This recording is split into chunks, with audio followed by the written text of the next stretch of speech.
আমার অনুরোধ রইল নওজোয়ান, নিজেরে বরবাদ করে দিও না বাপ, নিজেরে শেষ করে দিও না, নষ্ট করে দিও না, কষ্ট পাইবা বাপ। একদিন কবরে তোমার 14 গোষ্ঠীর কেউ থাকবে না, একদিন হাসরের ময়দানে তোমার পাশে কেউ থাকবে না, তুমি শুধুই একা। আল্লাহ তাআলা বলছেন, বান্দা আমি এত বড় কোরআন নাজিল করলাম, তারপরে আর কি বললে তুমি ঈমান আনতে? আর কেমনে বলতাম আমি? নবীজি জিজ্ঞেস করবে, খোদার কসম নবী জিজ্ঞেস করবে, উম্মত 23টা বছর আমি দিন রাত কাঁদছি রে উম্মত, তুই জানোস না উম্মত আমি তোর জন্য কি পরিমাণ কাঁদছিলাম।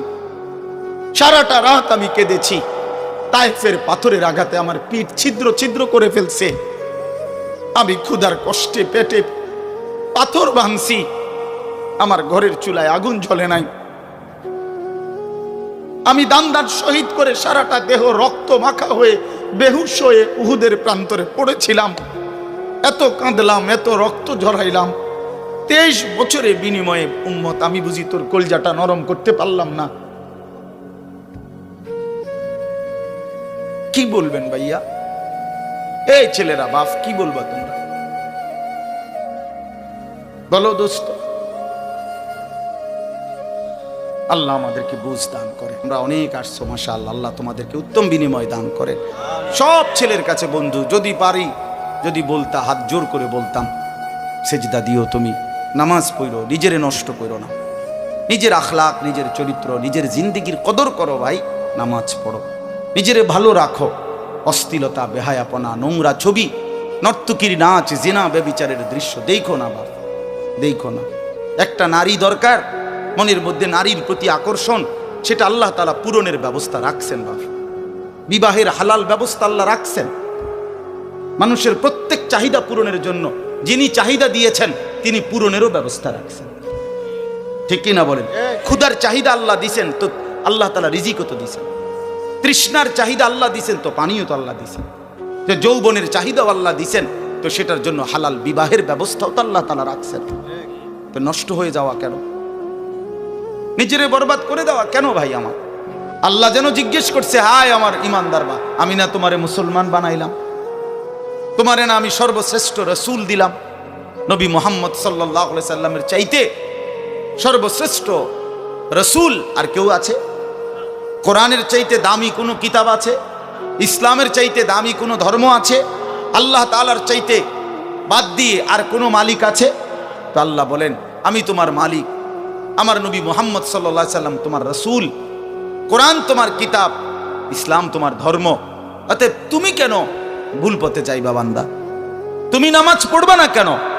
তাইলে নামাজ তুমি যদি না পড়ো, তো এই নামাজ তাইলে কার জন্য দিলাম? হালাল হারাম এটা কার জন্য দিলাম? আমি আল্লাহ। আমার রসুলকে 23 বছরে আমি সমস্ত কিছু বলাইলাম, তাইলে কার জন্য? আমাদেরই যদি পছন্দ না হয়, ছেলেরা তোমরাই যদি নামাজ না পড়ো, তো মুসলমানের ঘরে জন্ম নিয়ে যদি তোমারই সেজদা দিতে মনে না চায়, তো তোমার সাথে বেঈমানের তফাৎ কি বেটা? এই অপদার্থ যারা সেজদা দাও না, নামাজ পড়ো না, তুমি জানো মিয়া, যেই কপাল সেজদা দেয় না, হয়তো মানুষের বাচ্চা না, সমস্ত বেনামাজি এ তো হাইওয়ান, এ তো চতুষ্পদ জন্তু, এ তো চতুষ্পদ জন্তু বাবা। যে কপালে সেজদা নাই সে শয়তান, যে কপালে সেজদা নাই সে ইবলিস, যে কপালে সেজদা নাই সে মালউন, আল্লাহ তাআলার পক্ষ থেকে অভিশপ্ত। কোরআন শরীফে আছে। ইবলিসকে কেন ইবলিস বলে? সেজদা দেয় নাই। শয়তানকে কেন শয়তান বলল? আগে কি তারে শয়তান কইতো? সেজদা দেয় নাই তো এখন থেকে শয়তান, সেজদা দেয় নাই এখন থেকে ইবলিস, সেজদা দেয় নাই এখন থেকে রজিম, অভিশপ্ত, সেজদা দেয় নাই। এই কারণে আল্লাহ বলছে, ওয়া ইন্না আলাইকা লানাতা ইলা ইয়াউমিদ্দিন, তোর উপরে কিয়ামত পর্যন্ত আমি আল্লাহর লানত। কি নিয়ে আসব? কি বলো ভাই? এত লানত নিয়া, আল্লাহর এত অভিশাপ নিয়া দুনিয়ায় চলবে কেমনে? আখিরাত চলবে কেমনে? জীবন মানে শুধু কয়টা ভাত মাছের নাম ভাইয়া? একটু ঘুমাইতে পারলাম, একটু খানা দানা খাইলাম, কয়টা টাকা রোজগার করলাম, যৌন চাহিদা, লজ্জাস্থানের চাহিদা পূরণ করলাম, খালাস, এরই নাম দুনিয়া? এ তো জন্তু জানোয়ারেরও পূরণ হয়। গরু, ছাগল, কুকুর, বিড়ালও তো খায় ভাই, এরাও তো ঘুমায়, এরাও তো পেশাব পায়খানা করে, এদেরও তো যৌন চাহিদা পূরণ করে। নাহলে কুত্তার বাচ্চা হয় কেমনে, বিড়ালের ছাও হয় কেমনে? সে যদি যৌন চাহিদা পূরণ না করে, তো জীবন মানে এটুকুই, জীবন মানে দূরই। তাহলে পার্থক্য কি আমাদের? পার্থক্য কোথায় বাপ? তো আল্লাহ তাআলা আমাদের কাছে বললেন, ইত্তাকুল্লাহ, বান্দা আমি এটা চাই তোমার কাছে, তুমি গুনাহ করো না, আর 10 জন যা ইচ্ছা তাই করো, তুমি নাফরমানি করো না, তুমি আমার পছন্দের বান্দা, আমার গোটা জান্নাত আমি তোমার জন্য বানাইছি, তুমি আসবা ঈমান নিয়া, তাকওয়া নিয়ে, আমি আমার পুরাটা জান্নাত, অনন্তকালের জান্নাত তোমারে বুঝাই দেব, তোমারে বুঝাই দেব বান্দা। এই জন্য ভাই, দোস্ত আমার, বন্ধু আমার, আমি অনুরোধ, আমার কথা শেষ, আমি এতটুকু কথাই বললাম, গুনাহ ছেড়ে দেই। কেন মিথ্যা বলবেন? কেন নামাজ পড়বেন না? কেন সেজদা দিলেন না বাপ? আল্লাহ তাআলার সাথে এখানে একটা কথা আছে, লাস্টের আয়াত আমি শুনাইতেছি আপনাদের, বড় সাংঘাতিক একটা কথা আল্লাহ তাআলা বলছেন, আপনি শুনেন। তো আল্লাহ তাআলা আমাদের এখানে শুনাইছে, তোমরা যারা যারা আমার মুত্তাকি বান্দা হবা, তোমরা যারা গুনাহ থেকে বেঁচে থাকবা, নেক আমলে অভ্যস্ত থাকবা, আমার ওয়াদা, ইন্নাল মুত্তাকিনা ফি যিলালিন ওয়া উয়ুন, আমি আল্লাহ তাআলা আমার সমস্ত মুত্তাকি বান্দাকে জান্নাতের ছায়াতেই রাখবো। সুবহানাল্লাহ। উয়ুন, জান্নাতের নহর, দুধের নহর, মধুর নহর, মদের নহর, পানির নহর, 4টি নহর বেষ্টিত জান্নাতের মধ্যেই আমি তাকে 24 ঘন্টা থাকতে দেব। সুবহানাল্লাহ। ওয়া ফাওয়াকিহা মিম্মা ইয়াশতাহুন, আল্লাহ তাআলা বলেন, এবং আমি আমার মুত্তাকি বান্দাকে তার চাহিদা মতো সমস্ত ফল ফলাদি, খাদ্য আহার্য আমি তাকে জান্নাতে দান করব। কুলু ওয়াশরাবু হানিআম বিমা কুনতুম তা'মালুন, আল্লাহ তাআলা জান্নাতি বান্দাকে পুরা জান্নাত দেখাইয়া, কোটি কোটি নাজ ও নিয়ামত দেখাইয়া আল্লাহ বলবেন, বান্দা আরামসে নিশ্চিন্তে তুমি এই জান্নাতের যা মন চায় খাও, পান করো, বিমা কুনতুম তা'মালুন, তোমার সারা জিন্দেগীর আমলের বিনিময়, ওই যে কষ্ট করে নামাজ পড়েছো, রোজা রেখেছো, সেজদা দিয়েছো, তাহাজ্জুদ পড়েছো, দান সাদকা করেছো, হজ করেছো, গুনাহ থেকে বেঁচে থাকছো, বিন নারী দেখো নাই, জিনা ব্যভিচারে যাও নাই, মদ জুয়ার আড্ডায় যাও নাই, সুদের টাকা খাও নাই, হারামের টাকা রোজগার করো নাই, বেপর্দা চলো নাই, আল্লাহ বলে বিনিময়ে, আজ তোমার সমস্ত আমলের বিনিময়ে আমি আল্লাহ পুরা জান্নাত খুলে দিলাম, তোমার যা মন চায় তা আরামসে ভোগ করো। সুবহানাল্লাহ। ইন্না কাযালিকা নাজজিল মুহসিনিন, আল্লাহ বলেন এভাবেই আমি সমস্ত নেককার বান্দাদেরকে বিনিময় দিয়ে থাকি।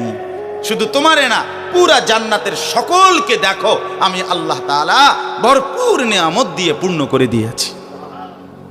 আমার ভাই, অতএব আমরা বোকা না। আমাদের মসজিদের ইমাম সাহেবরা 8,000 টাকা 10,000 টাকা ইমামতিতে চাকরি করে, খোদার 30 দিন কষ্ট করে চলে। বোকা এই কারণে না, বোকা না ভাইয়া। আপনারা ভাত মাছ খাইয়া যদি বড় হন, তো মোল্লা মুন্সি ওনারা কি সিরা খাইয়া বড় হইছে? তো ও তো বোকা না বাপ।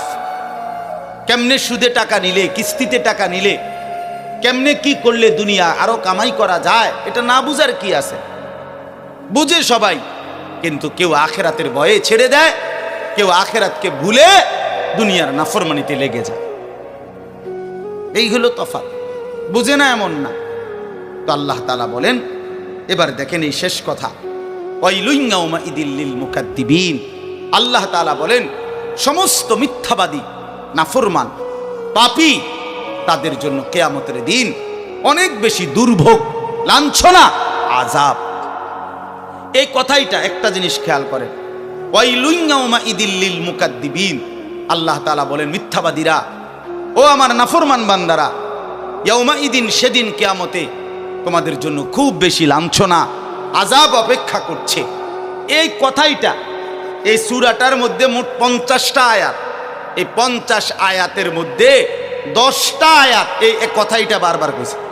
এক কথা 10 বার বলছে আল্লাহ এই আয়াতে। ওয়াইলুন ইয়াউমাইদিল লিল মুকাদ্দিবিন, ওয়াইলুন ইয়াউমাইদিল লিল মুকাদ্দিবিন, ওয়াইলুন ইয়াউমাইদিল লিল মুকাদ্দিবিন, এই কথাইটা বলছে বারবার। মিথ্যাবাদী নাফরমান, তোমাদের জন্য সেদিন দুর্ভোগ, দুর্ভোগ, দুর্ভোগ, দুর্ভোগ, লাঞ্ছনা, আযাব, আযাব। এখন দেখেন এইবার এই একটা সাংঘাতিক কথা শুনেন। আল্লাহ বলেন কুলু ওয়া তামাত্তাউ কালিলান ইন্নাকুম মুজরিমুন। এই যে আমরা দুনিয়াতে ইমানদার নাফরমান নেককার পাপী সবাই খায়, দুনিয়া সবাই ভোগ করে না? কি বলেন না? ডাকলেও দুনিয়া খাইতেছে, না ডাকলেও দুনিয়া খাইতেছে। কাফের, বেঈমান, হিন্দু, বৌদ্ধ, নাস্তিক, মুরতাদ, বেনামাজি, বেহায়া, বেপর্দা, সুদখোর, ঘুষখোর, হারামখোর, জিনাখোর, বেবিচারী, মদখোর, নেশাখোর, গাঁজাখোর, ফুট্টাখোর, বাবাখোর, ডাইলখোর, ইয়াবাখোর, হারামখোর, সব বেঈমান খাইতেছে কিনা দুনিয়া? তো আল্লাহ তাআলা বলে কুলু ওয়া তামাত্তাউ কালিলান, এই নাফরমান কিছু সময়ের জন্য দুনিয়ার মধ্যে খা, ভোগ কর, ইমুন, কিন্তু মনে রাখিস তুই কিন্তু নাফরমান, তুই কিন্তু পাপী, আমি কিন্তু তোরে ছাড়বো না। কবরের প্রথম রাত থেকে হাসরের ময়দানে আমি দেখবি তুই বান্দা আমি কত কঠিন, কত কঠোর, তোরে আমি দেখাবো। ভাত খাইতে লইছে খাও, ভাত খাইতে লইছো খাও বান্দা, এখানে আটকামু না। এখানে আমি জানোয়াররাও আটকাই না, আমি জন্তু জানোয়াররাও খাইতে দেই, তোরে দিতাম না কেন বেটা? খা বেটা। কিন্তু ইন্নাকুম মুজরিমুন, মনে রাখো 7টা বাজে নাস্তা করতে বসছো, আল্লাহ যেন ডাক দিয়ে বলে বেঈমান খা, ঠিক আছে নাস্তা, কিন্তু মনে রাখিস ফজরের নামাজ পড়স নাই, আমি হিসাব রাখছি। রাত 10টা বাজে খাইতে বসছো বেঈমান, ঠিক আছে খা, কিন্তু মনে রাখিস এশার নামাজ পড়ো নাই। ঘর করলা, ফার্নিচার বানাইলা, ঠিক আছে থাকো, তো মনে রাখো এগুলো সুদের টাকা, এগুলা কাস্টমারে ঠকাইয়া মিথ্যা বইলা ওজনে কম দিয়া ওই টাকা আমি জানি, আমি বান্দা দেখব। ওয়াইলুন ইয়াউমাইদিল লিল মুকাদ্দিবিন, আবার বলতেছে আল্লাহ মিথ্যাবাদী নাফরমান তোমাদের জন্য বড় বেশি দুর্ভোগ, লাঞ্ছনা, আযাব তোমাদের জন্য, আযাব। এই জন্য আল্লাহ তাআলা বলছেন। এরপরে আবার বলে দেখেন ওয়া ইযা কিলা লাহুমুর কাউ লা ইয়ারকাউন, এই ছেলেরা তোমরা সবাই শোনো, আল্লাহ তাআলা আবারও বলতেছে সমস্ত মিথ্যাবাদী নাফরমান তোমাদের জন্য হাসরের ময়দানে কেন লাঞ্ছনা হবে? এর প্রধান কারণ ওয়া ইযা কিলা লাহুমুর কাউ লা ইয়ারকাউন, যখনই বলা হতো নামাজ পড়তে, যখনই বলা হতো রুকু করতে, যখনই বলা হতো সেজদা দিতে, লা ইয়ারকাউন, আল্লাহ তাআলা বলেন সে রুকু করে না, সেজদা দেয় না, নামাজ পড়ে না, নামাজ পড়ে না। আল্লাহ বলেন আমি এতবার বললাম, এতবার বললাম, একটা দিনে 5 বার মসজিদে আজান হইল, একটা মহল্লায় শুধু একটা মসজিদ না, এক এক ওয়াক্তে এক একজনের কানে কমপক্ষে 10টা মসজিদ থেকে আজানের আওয়াজ আসে, ঠিক কিনা বলেন? কি রে বান্দা এত শক্ত হইলি কেমনে বান্দা? আমার এত বড় আসমান ও জমিন দিয়া, এত বড় কায়নাত দিয়ে বান্দা আমি তোকে লালন পালন করলাম, বিনিময়ে তুমি একটা সেজদাও দিলা না। 365 দিনে খোদার একটা বছর কোনো দিন ফজরের নামাজ পড়লা না। এ কেমন জিন্দিগি বাপ? এত এত কঠিন মানুষ কেমনে হয়? এত পাষাণ মুসলমান কেমনে হয় বাপ?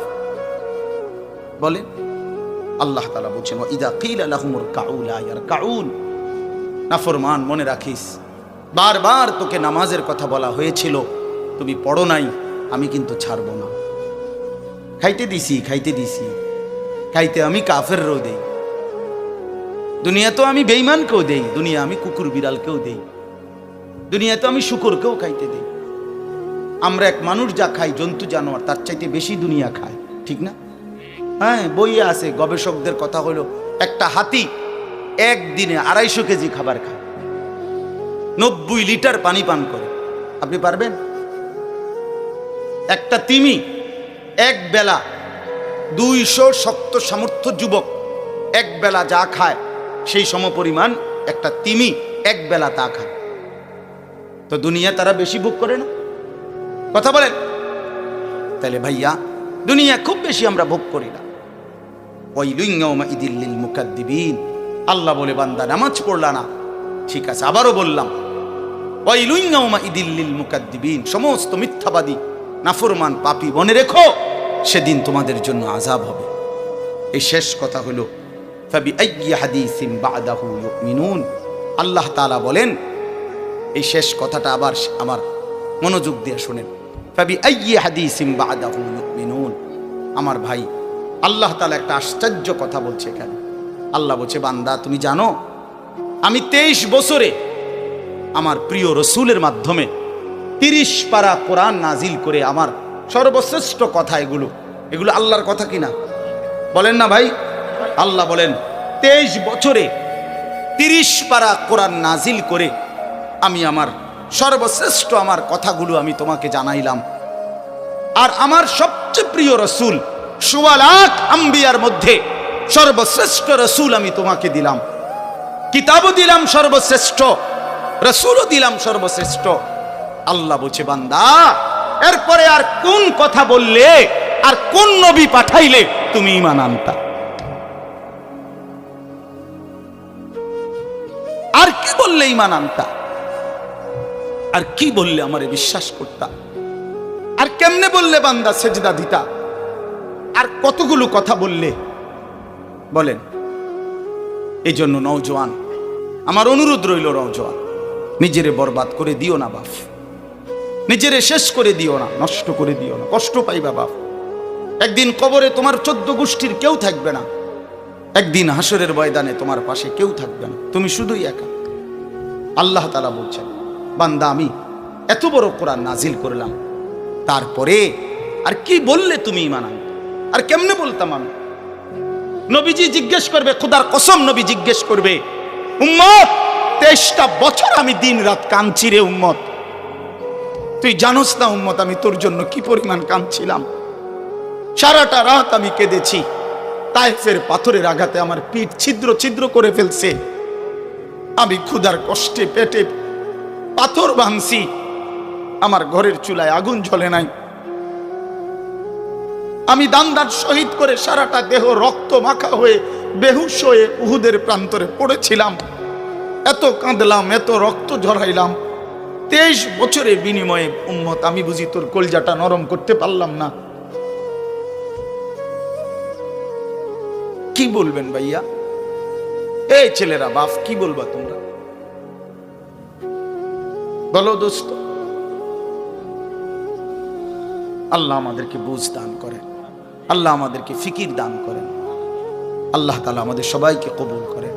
বাস্তব কথা হলো মাহফিলটা আসলে অনেক ভিতরে, আমার ডায়েরিতে লেখা কসবা, আর এটা এতটা ভিতরে আমি কল্পনাও করতে পারি নাই। আগের থেকে যদি আমার জানানো থাকতো যে এটা এত ভিতরে, তাহলে আমার এতটা কষ্ট হইতো না। আমার আরেকটা মাহফিল আছে মাধবপুর, মিরপুর, আমি কখন যাবো কিভাবে যাবো আমি কিছুই বুঝতেছি না। আমি ভাবছি অল্প একটু জায়গা হবে কসবা, এটা এতটা ভিতরে, এতটা ভাঙ্গা রাস্তা। আমার এটা ভাঙ্গা হওয়া অপরাধ না, আমার আগে জানাইলে আমি আর একটু আগে আসতাম, আরো আগে রওনা দিতাম। এই কারণে আমি আর সময় দিতে পারলাম না। আন্তরিকভাবে আমি দুঃখ প্রকাশ করছি। আবার যদি আল্লাহ কোনোদিন তৌফিক দেয় আবার আসবার চেষ্টা করব, আল্লাহ যদি নসিব রাখে। আপনারা সবাই মনোযোগ দিয়ে সুন্দরভাবে মৌলানার বয়ান শুনেন। আল্লাহ তাআলা আপনাদের এই মাহফিল, এই মাদ্রাসা, নওজোয়ান সাথী তোমরা অনেক আসছো, মাশাআল্লাহ, আল্লাহ তোমাদেরকে উত্তম বিনিময় দান করেন। সব ছেলের কাছে বন্ধু, যদি পারি যদি বলতা, হাত জোর করে বলতাম, সেজদা দিও তুমি, নামাজ পড়ো, নিজেরে নষ্ট করো না, নিজের আখলাক, নিজের চরিত্র, নিজের জিন্দিগির কদর করো ভাই, নামাজ পড়ো, নিজেরে ভালো রাখো। অশ্লীলতা, বেহায়াপনা, নোংরা ছবি, নর্তকীর নাচ, জিনা, ব্যভিচারের দৃশ্য দেখো না বাপ, দেখো না। একটা নারী দরকার, মনের মধ্যে নারীর প্রতি আকর্ষণ, সেটা আল্লাহ তাআলা পূরণের ব্যবস্থা রাখছেন বাপ। বিবাহের হালাল ব্যবস্থা আল্লাহ রাখছেন। মানুষের প্রত্যেক চাহিদা পূরণের জন্য যিনি চাহিদা দিয়েছেন তিনি পূরণেরও ব্যবস্থা রাখছেন, ঠিক কিনা বলেন? ক্ষুধার চাহিদা আল্লাহ দিছেন, তো আল্লাহ তাআলা রিজিকও তো দিছেন। তৃষ্ণার চাহিদা আল্লাহ দিছেন, তো পানিও তো আল্লাহ দিছেন। যে যৌবনের চাহিদাও আল্লাহ দিছেন, তো সেটার জন্য হালাল বিবাহের ব্যবস্থাও তো আল্লাহ তাআলা রাখছেন। তো নষ্ট হয়ে যাওয়া কেন? নিজেরে বরবাদ করে দেওয়া কেন ভাই? আমার দয়া করে প্রত্যেকে ইনশাআল্লাহ আখলাকের হেফাজত করি এবং 5 ওয়াক্ত নামাজ পড়তে চেষ্টা করি। আল্লাহ আমাদেরকে তৌফিক দেন, কবুল করেন।